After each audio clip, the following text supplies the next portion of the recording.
Kuna mtu wa kukusumbua duniani, unatembea kifua mbele, umejaa neema, miaka tele. Tatizo lile lilo nalo mtu, wewe unalo lakini hufi. Kufa kwako mkononi mwa Mungu.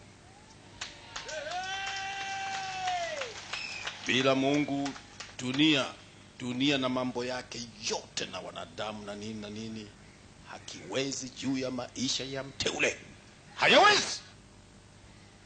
Ukiwa dunia, mchawi atakukongoli. Kurumuka mwanangu. Sikiliza niseme habari njema. Injili sio na upendeleo. Haitazami sura ya mtu. Inapotea mtu wake. Inaingia ndani ya roho ya mtu. Inayakokota yote. Inakuweka peupe. Leo utawekwa peupe. Ijulikane leo. Ijulikane leo. Aliye wa Mungu huyeyushwa na moto. Moto haukosi kuunguza kila kitu. Kama kweli ni kuni au majani au nini. Hata chuma. Kama wewe ni dini ambayo si chuma, si udongo, sio majani wala miti. Kuna madini gani yasiyo wewe?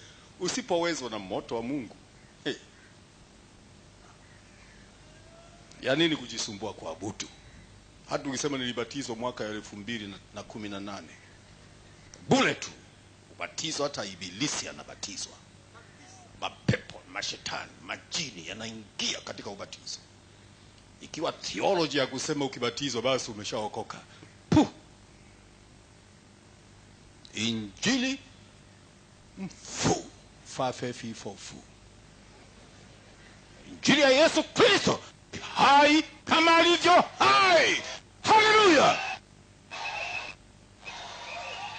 Ikiingia unabadilika. Inakupa sura ya Injili.